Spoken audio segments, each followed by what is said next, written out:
പിതാവിന്റെയും പുത്രന്റെയും പരിശുദ്ധാത്മാവിന്റെയും നാമത്തിൽ ആമേൻ. ഇന്ന് 29-ാം തീയതിയാണ് മെയ് മാസം വ്യാഴാഴ്ച.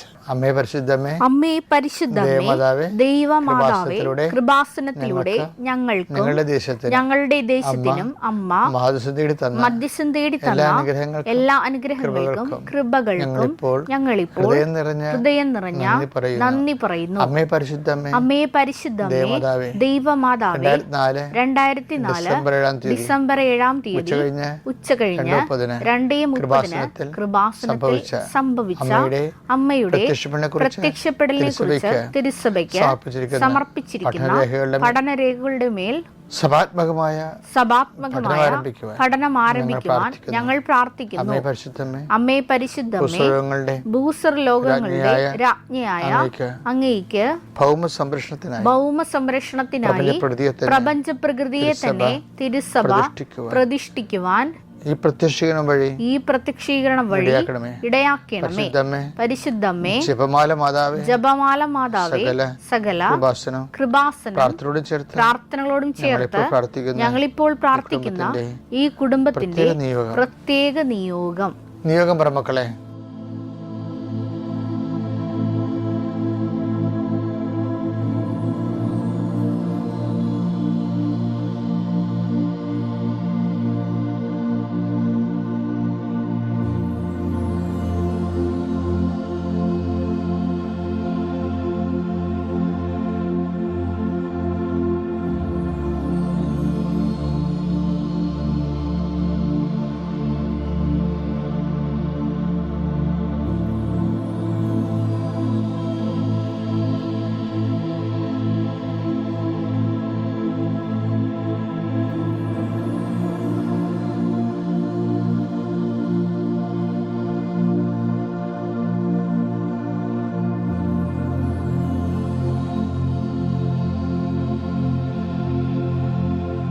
അമ്മയുടെ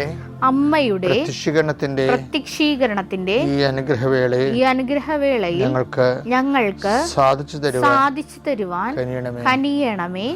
ആമേൻ. വിശ്വാസ പ്രമാണം.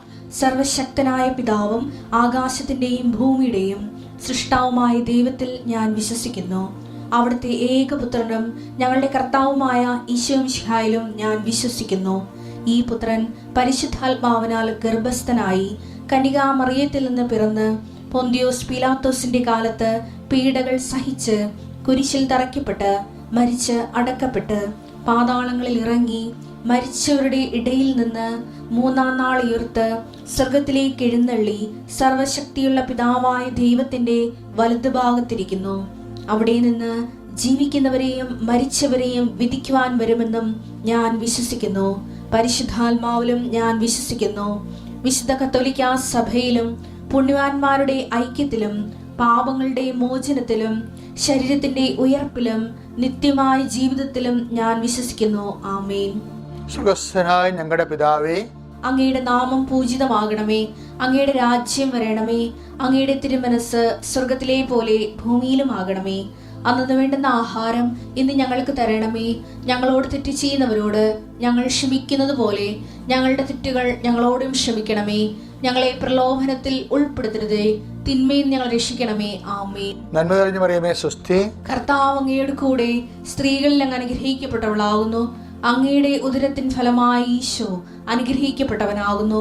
പരിശുദ്ധ മറിയമേ, തമ്പുരാന്റെ അമ്മേ, പാപികളായ ഞങ്ങൾക്ക് വേണ്ടി ഇപ്പോഴും ഞങ്ങളുടെ മരണസമയത്തും തമ്പുരാനോട് അപേക്ഷിക്കണമേ. ആമേൻ. എന്റെ കർത്താവേ, നിന്റെ ഉന്നതമായ നാമത്തിന് സ്തോത്രം ചെയ്യുന്നു. എന്റെ കർത്താവേ, നിന്റെ വിശുദ്ധ പൗരോഹിത്യത്തെ മഹത്വപ്പെടുത്താൻ പ്രാർത്ഥിക്കുന്നു. കർത്താവേ, സഭയിലുള്ള സാന്നിധ്യം പ്രകടമാക്കണമേ. ബന്ധുക്കളെ, സ്വന്തപ്പെട്ടവരെ, സഹോദരങ്ങളെ, അവരുമായിട്ടുള്ള ബന്ധങ്ങൾ വഷളായിരിക്കുന്നവരെ, പല പല ഉത്തരവാദിത്തങ്ങൾ ഏറ്റെടുത്തിട്ട് ചെയ്യാൻ പറ്റാതിരിക്കുന്നവരെ, സമൂഹത്തിന് വേണ്ടി ഉന്നത സ്ഥാനങ്ങളിൽ നിന്ന് ഏറ്റെടുത്ത ഉത്തരവാദിത്തങ്ങൾ പാതി വഴിക്ക് നിന്ന് പോയവരെ, ഹോംവർക്കുകൾ ചെയ്യാൻ പറ്റാത്തവരെ, എക്സസൈസ് ചെയ്യാൻ പറ്റാത്തവരെ, പിന്നെ ഒരടി മുന്നോട്ട് നീങ്ങാൻ പറ്റാതിരിക്കുന്നവരെല്ലാം അവരുടെ കെട്ടുകൾ കർത്താവിൻ്റെ നാമത്തിൽ അഴിയട്ടെ എന്ന് പ്രാർത്ഥിക്കുന്നു. വിവാഹ ഉടമ്പടിയിൽ അസ്വാരസ്യങ്ങളുള്ളവരെ, ദമ്പതികൾ പിരിഞ്ഞു പോയവരെ ഒരുമിച്ച് കൂടാൻ ആഗ്രഹിക്കുന്നവരെ, മക്കള് ഇനി കിട്ടിയില്ലെങ്കിലും കുഴപ്പമില്ല, ഉള്ളതുപോലെ ജീവിക്കാൻ വിചാരിച്ച് നിരാശപ്പെട്ട് ഭിത്തിക്ക് കീഴടങ്ങളെ പോലെ ജീവിക്കുന്ന ആൾക്കാർക്ക് മക്കളുണ്ടാകാൻ വേണ്ടി കർത്താവിൻ്റെ നാമത്തിൽ ഞാൻ അവരെ ആശീർവദിക്കുന്നു.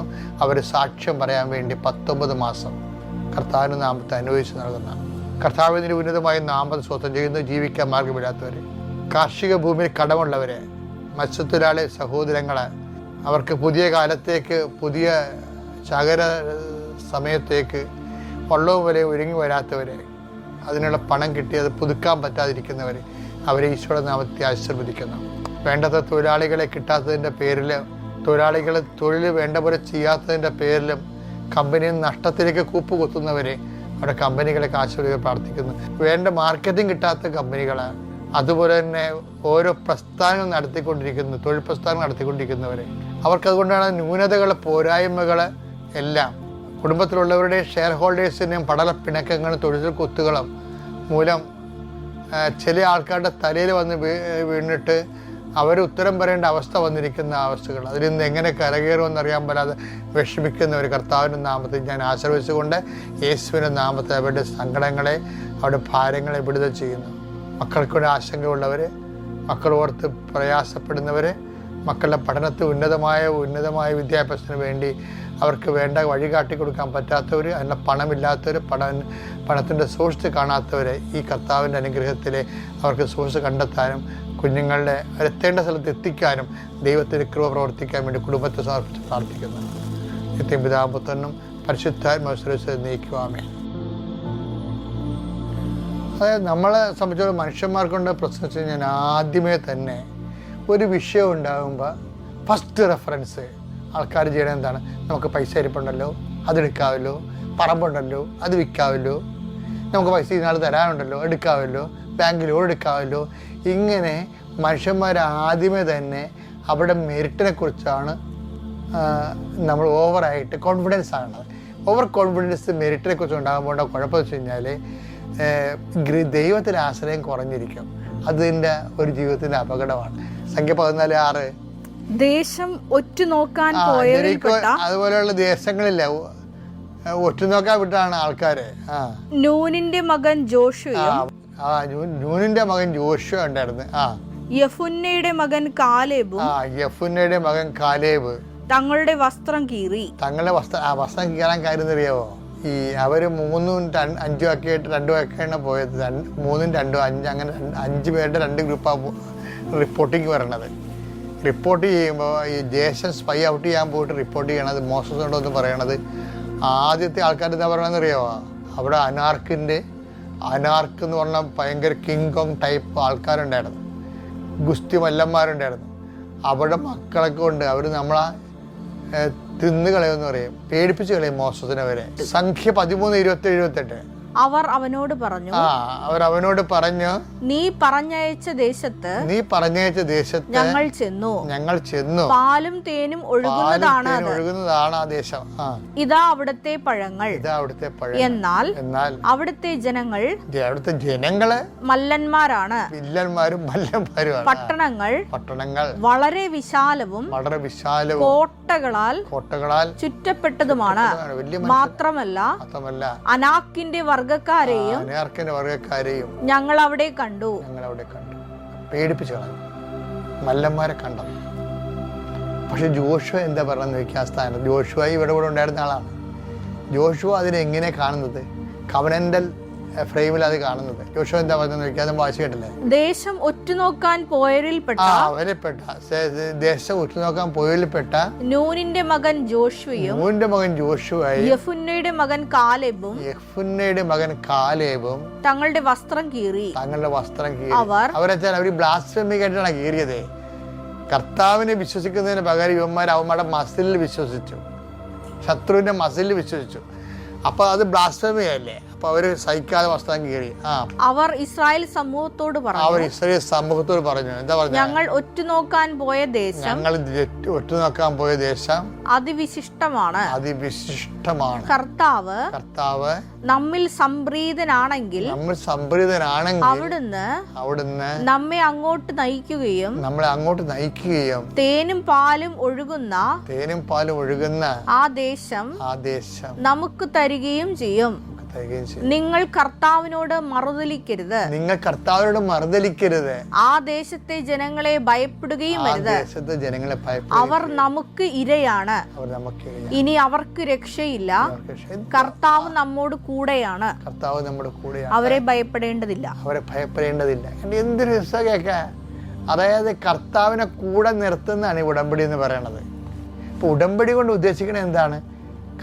നമ്മുടെ ജീവിതം സുവിശേഷ വിഹിതമായി പുനഃക്രമീകരിച്ച് കർത്താവിൻ്റെ പ്രീതിക്ക് പാത്രമാക്കി എടുക്കുക.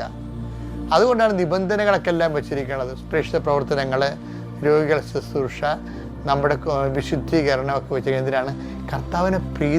കർത്താവിന് പ്രീതികരമായ രീതിയിലേക്ക് ജീവിതം പുനഃക്രമീകരിക്കുക. അപ്പോൾ എന്ത് ചെയ്യും? കർത്താവ് നമ്മൾക്കത് ഏൽപ്പിച്ച് തരുമെന്ന്. അത് മോസസിന് ഇടയ്ക്ക് തന്നെ കിട്ടിയിട്ടുള്ളതാണ്. കർത്താവ് ഇപ്പൊ പുറപ്പാട് 14 എല്ലാവരും പറയുന്ന വചനമില്ല, എന്താണ്? കർത്താവ് നിങ്ങൾക്ക് വേണ്ടി യുദ്ധം ചെയ്യും, നിങ്ങൾ മൗനമായിരുന്നാൽ മതിയെന്ന് 14 വായിക്കണില്ലേ? അത് തന്നെ അതും ഉടമ്പടി വചനമാണ്. അതായത് ഈ അനാർക്കിന്റെ മല്ലന്മാരെ ജോഷുവയും കണ്ടതാണ്, പക്ഷെ പേടിച്ചില്ല. അതുകൊണ്ടാണ് ജനങ്ങളോട് പറയണത്, നിങ്ങൾ പണി ചെയ്യണം. നിങ്ങൾ നിങ്ങളുടെ പ്രതിയോഗികളെ കണ്ട്, അല്ലെങ്കിൽ നിങ്ങളുടെ രോഗം കണ്ട്, അല്ലെങ്കിൽ നിങ്ങളുടെ കടങ്ങളെ കണ്ട്, ജപ്തി നോട്ടീസ് കണ്ട്, വിൽക്കാത്ത സ്ഥലങ്ങളെ കണ്ട്, അയൽവാസികളുടെ കേസ് കണ്ട് പേടിക്കരുത്. പിന്നെന്താണ്? ദൈവത്തോട് നിങ്ങൾ മലതിരിക്കുകയും ചെയ്യരുത്. ഇപ്പം നമ്മൾ ഉടമ്പടിയുടെ വില്ലന്മാരെ കുറിച്ച് പറയുന്ന സമയത്ത് ദൈവത്തിൻ്റെ ഉടമ്പടി ഇടക്കുള്ള വില്ലൻ ആരായിരുന്നു? ലോത്തായിരുന്നു. ലോത്തിനെ പേടിച്ചു. ആര്? എബ്രഹാമല്ലേ, സാറാ പേടിച്ചു. എങ്ങനെ പേടിച്ചു? എബ്രഹാം വയസ്സാം പ്രായമായിട്ടിരിക്കുന്ന ആൾ മരിച്ചുപോയാൽ ഭയങ്കര ഗുണ്ടയെ ലോത്ത് ഇവരെ കൊന്നുകളയും, ഈ സ്വത്തെല്ലാം അടിച്ചു മാറ്റും. അതുകൊണ്ട് എബ്രഹാത്തിനോട് പറഞ്ഞ്, നിങ്ങളിനി കാത്തിരിക്കേണ്ട, ഹാഗറിനെ പ്രാപിക്കുക, പിള്ളേർ ജനിക്കണം, പിള്ളേരില്ലെങ്കിൽ ഇനി മുന്നോട്ട് പോകാൻ പറ്റത്തില്ലെന്ന് പറയും. പേടിച്ചു പോയി. സാറായി ലോത്തിനെ പേടിച്ചു. അത് പറഞ്ഞുകൊണ്ട് തന്നെ എബ്രഹാത്തിനെ പേടിപ്പിച്ചു. അങ്ങനെയാണ് അവർ ഹാഗറിനെ പ്രാപിക്കുന്നത്. എബ്രഹാം പേടിയുണ്ട് അവിടെ. ഇതിൻ്റെ വരുന്നൊരു വിഷയം, 2 കാര്യങ്ങൾ ഉടമ്പടി പാടില്ല. എന്തൊക്കെയാണ്? പേടി പാടില്ല. അയ്യോ ഞാനൊന്നും പഠിച്ചിട്ടില്ലോ, തോക്കുവോ എന്ന് പറഞ്ഞ് കൈകൊടയല്ലേ? അങ്ങനെയല്ല. കഴിഞ്ഞ ദിവസങ്ങളിൽ കുഞ്ഞുങ്ങൾ സാക്ഷ്യം പറഞ്ഞ് ഒരു പുണ്യ സാക്ഷ്യം നിങ്ങൾ കേട്ടില്ലേ? അയ്യേമില്ല, ഞാൻ 2 ആഴ്ചയ്ക്ക് പഠിക്കാൻ പറ്റില്ല, പക്ഷെ ഞാൻ പേടിച്ചില്ല. എന്താ കാര്യം? ഞാൻ അമ്മയോട് പറഞ്ഞു, അമ്മേ നീ പരീക്ഷ കൊണ്ട് ഉണ്ടാകുമല്ലോ, എനിക്ക് അടയാളം വേണം, അമ്മ ഉണ്ടെന്നുള്ളതിനെ. പേടിച്ചില്ല. അതാണ് പേടിക്കാതിരിക്കുന്നതും. പിന്നെ എന്ത് ചെയ്യണം? ദൈവത്തോട് മറുതലിക്കാതിരിക്കണം. 2 സംഭവം ഉണ്ടെങ്കിൽ ദൈവത്തെ പ്രീതിപ്പെടുത്താൻ പറ്റും. ഒന്നെന്താണ്? പ്രതിയോഗികളെ നമ്മൾ എന്തിനു വേണ്ടിയാണോ ഉടമ്പടി എടുത്തിരിക്കുന്നത്, എന്തിനെ പ്രതിരോധിക്കാനാണോ, അതിനെ നമ്മൾ പേടിക്കരുത്. പിന്നെ എന്താണ്? ദൈവത്തിനോട് നിങ്ങൾ മറുതലിക്കരുത്. അത്യപൂർവ ദൈവാനുഭവങ്ങൾ ഇനി നിങ്ങൾക്കും സ്വന്തം. ഈ യൂട്യൂബ് ചാനൽ ഇതുവരെ സബ്സ്ക്രൈബ് ചെയ്തിട്ടില്ലെങ്കിൽ ഇപ്പോൾ തന്നെ സബ്സ്ക്രൈബ് ചെയ്യുക. ഈ വീഡിയോ ഇപ്പോൾ തന്നെ നിങ്ങളുടെ സുഹൃത്തുക്കൾക്ക് ഷെയർ ചെയ്തുകൊണ്ട് കർത്താവിന്റെ പ്രേക്ഷിതരാകുക.